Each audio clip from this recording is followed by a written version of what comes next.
Headlines प्रायोजक राम बंधू लोणचे. आता प्रत्येक जण जिंकेल.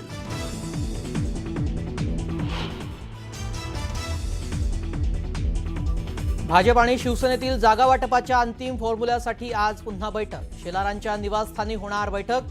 दोन्ही बाजूचे नेते एकत्र बसून घेणार अंतिम निर्णय.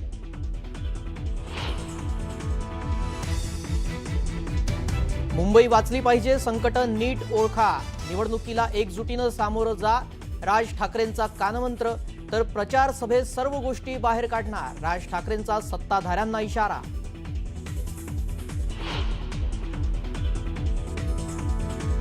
शिवसेना उभाटा पक्षाची मुंबईतल्या 60 उमेदवारांची पहिली यादी जाहीर. वरळी, दादर, माहीम, शिवडी मतदारसंघातील उमेदवार जाहीर करणं टाळलं.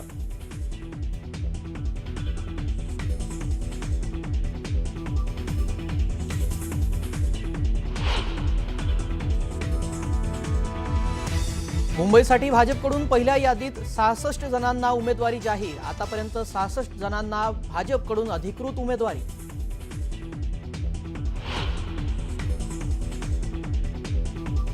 किशोरी पेडणेकर अजूनही एबी फॉर्मच्या प्रतीक्षेत. पहिल्या यादीत किशोरी पेडणेकरांचं नाव नाही. उमेदवारी न मिळाल्यानं किशोरी पेडणेकर नाराज असल्याची चर्चा.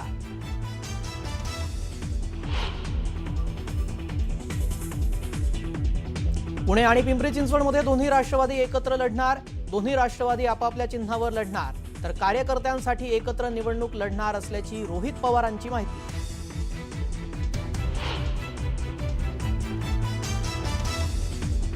ठाकरेंच्या शिवसेनेतून भाजपमध्ये प्रवेश केलेल्या तेजस्वी घोसाळकरांना उमेदवारी जाहीर. वार्ड क्रमांक 2 मधून तेजस्वी घोसाळकर भरणार अर्ज.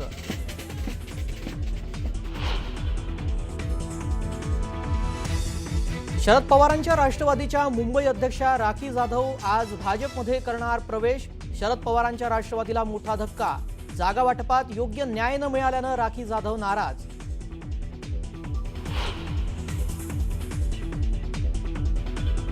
पुण्यात दिवंगत गिरीश बापट यांची सून स्वर्धा बापट यांना उमेदवारी. तर मुक्ता टिळकांचा मुलगा कुणाल टिळक यांनाही भाजपकडून उमेदवारी.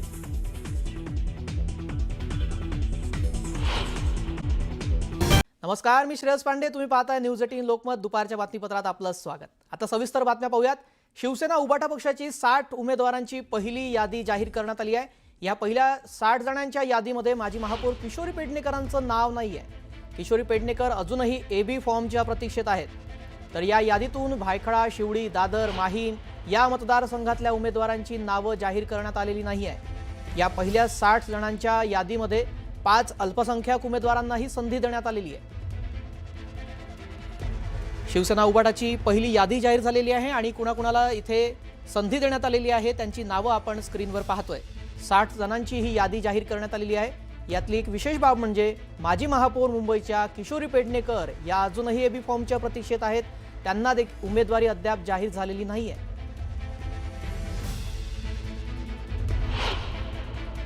प्रभूंचा मुलगा अनेक वर्ष युवा सेनेचं काम करतोय. तरुणांना संधी द्यायची नाही का? ही घराणेशाही कुठे आहे? आमच्यासारखे लोक असं मानतात की ठीक आहे, कार्यकर्त्यांना संधी मिळायला पाहिजे. पण अनेक आमदारांची जी मुलं आहेत ती अनेक वर्ष युवा सेनेच्या माध्यमातून जर काम करत आहेत, पक्षात महाराष्ट्रात जाऊन काम करत आहेत, मुंबईत नाही, अशा तरुण कार्यकर्त्यांना संधी दिली नाही तर पक्ष पुढे जाणार कसा? ही तरुणांची संघटना जेव्हा मानतो तेव्हा आता आमच्या पिढीनं मागे राहिलं पाहिजे आणि तरुणांना संधी दिली पाहिजे. उभाटा मामू आहेत ते, त्यांना त्याच्याशिवाय त्यांना पर्याय काय? त्यांनी मुस्लिमांना जागा द्याव्यात का नाही द्याव्यात हा त्यांचा प्रश्न, वैयक्तिक प्रश्न आहे. आणि त्यांना मताची जर बेरीज करायची असेल तर अशा प्रकारे त्यांना करावंच लागतं. दरम्यान शिवसेना उभाटा पक्षाच्या 60 उमेदवारांची यादी जाहीर झाली. किशोरी पेडणेकर यांचं नाव नाही. किशोरी पेडणेकर आता मातोश्रीवर दाखल झाल्याचं कळतं. किशोरी पेडणेकर अजूनही एबी फॉर्मच्या प्रतीक्षेत आहेत आणि थोड्याच वेळापूर्वी त्या मातोश्री निवासस्थानी दाखल झाल्या होत्या आणि आता त्या तिथून बाहेर पडल्या आहेत. किशोरी पेडणेकर यांना अद्याप एबी फॉर्म मिळालेला नाही आहे. मुंबईच्या माजी महापौर किशोरी पेडणेकर यांचं नाव या पहिल्या यादीमध्ये नाही आहे आणि त्यांना अद्याप एबी फॉर्म मिळालेला नसल्यामुळे त्या मातोश्री निवासस्थानी उद्धव ठाकरे यांची भेट घेण्यासाठी पोहोचल्या होत्या आणि आता थोड्याच वेळापूर्वी त्या इथून बाहेर पडलेल्या आहेत. किशोरी पेडणेकर या संदर्भात अधिक माहिती जाणून घेऊयात. सुमित सावंत आमचे प्रतिनिधी या संदर्भात अधिक अपडेट देतील. सुमित, किशोरी पेडणेकर या अजूनही एबी फॉर्मच्या प्रतीक्षेत आहेत आणि त्या थोड्याच वेळापूर्वी उद्धव ठाकरेंना भेटण्यासाठी आल्या होत्या, आता बाहेर पडल्या आहेत. त्यांना एबी फॉर्म कधीपर्यंत मिळेल, काय घडामोड सुरू आहे, काय माहिती आहे? कधीपर्यंत मिळेल हे आपल्याला सांगता येणार नाही, किंवा मिळेल की नाही हे देखील सांगता आता सध्यापुरते येणार नाहीये. कारण मातोश्रीवर त्या आल्या अगदी 7 ते 8 मिनिटांमध्ये इथून त्या बाहेर निघाल्या आणि त्यानंतर मग इतर जे तिथले इच्छुक आहेत, म्हणजेच गोपाळ खाडे हे 199 मधून इच्छुक आहेत त्यांच्या पत्नीसाठी, आणि ते आले मातोश्रीवर. जशा ते आले त्यानंतर किशोरी पेडणेकर बाहेर निघाल्या आणि गोपाळ खाडे आतमध्ये गेलेले आहेत. त्यामुळे तो तिढा, म्हणजे आता जसा 2 पक्षांमधला, मनसे आणि शिवसेनेमधला तिढा सुटला, पण पक्षांतर्गत तिढा अद्याप सुटलेला नाही आहे. जे इच्छुक आहेत त्या इच्छुकांची मनधरणी करण्याचे प्रयत्न सुरू आहेत, किंवा कोणाला द्यायची उमेदवारी कोणाला नाही, या सगळ्या संदर्भातला खल अद्यापही सुरू आहे. त्यामुळे तणावपूर्ण वातावरण सध्या मातोश्रीच्या बाहेर असलेलं पाहायला मिळतंय. काही इच्छुक उमेदवार आणि त्यांचे पदाधिकारी कार्यकर्ते इथे पोहोचलेले आहेत. सकाळपासूनच केव्हा आपल्याला आत बोलवलं जाईल आणि आत बोलवल्यानंतर आपल्याला इच्छुक उमेदवाराला उमेदवारी मिळेल, की आपल्याला हवंय त्याला उमेदवारी मिळेल, किंवा दुसऱ्याला उमेदवारी मिळेल, या सगळ्याचं ताणतणाव त्यांच्या चेहऱ्यावर आपल्याला दिसतोय. काही लोकांना आत बोलवलं जात आहे, कोणाला उमेदवारी दिली जाते, कोणाची समजूत काढली जाते. आतापर्यंत 60 जणांना उमेदवारी दिल्याचं काही नावं समोर आहेत, पण अर्थात यापेक्षा अधिक लोकांना देखील उमेदवारी दिली असू शकते.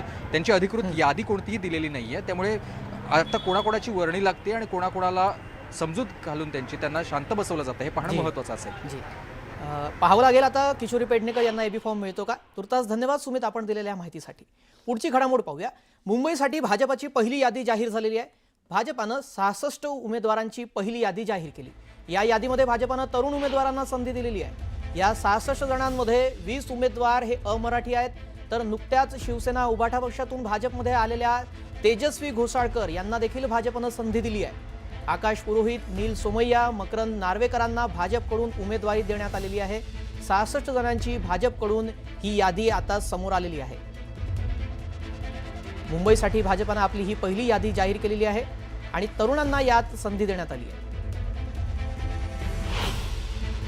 मला खूप आनंद होत आहे की भारतीय जनता पार्टीने जे विश्वास ठेवलेला आहे ते विश्वास मी सार्थक करेन आणि जे विकासाचे काम आहेत ते मी जोराने करेन. जसं मी 1 नंबरमध्ये काम केलं त्यापेक्षा जास्त काम मी करेन कापचे.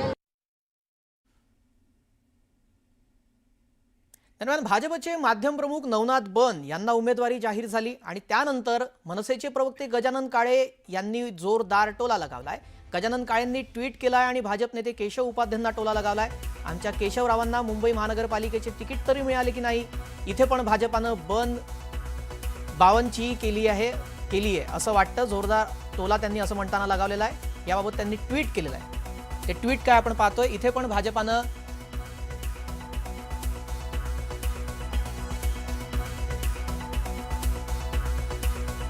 भाजपानं बनवा बनवी केलेली आहे असं त्यांनी म्हटलेलं आहे आणि टोला लगावलेला आहे. कारण नवनाथ बन यांना भाजपकडून उमेदवारी देण्यात आलेली आहे आणि त्याच मुद्द्यावरून गजानन काळे यांनी हा टोला लगावला आहे.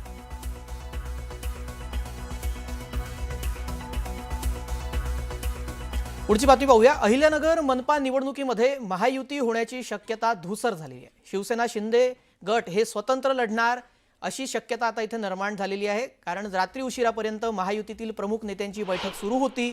जागा वाटपावरून तिन्ही नेत्यांमध्ये चर्चा फिसकटल्याची माहिती सूत्रांनी दिली आहे. शिवसेना सायंकाळपर्यंत आपली भूमिका जाहीर करण्याची शक्यता आहे.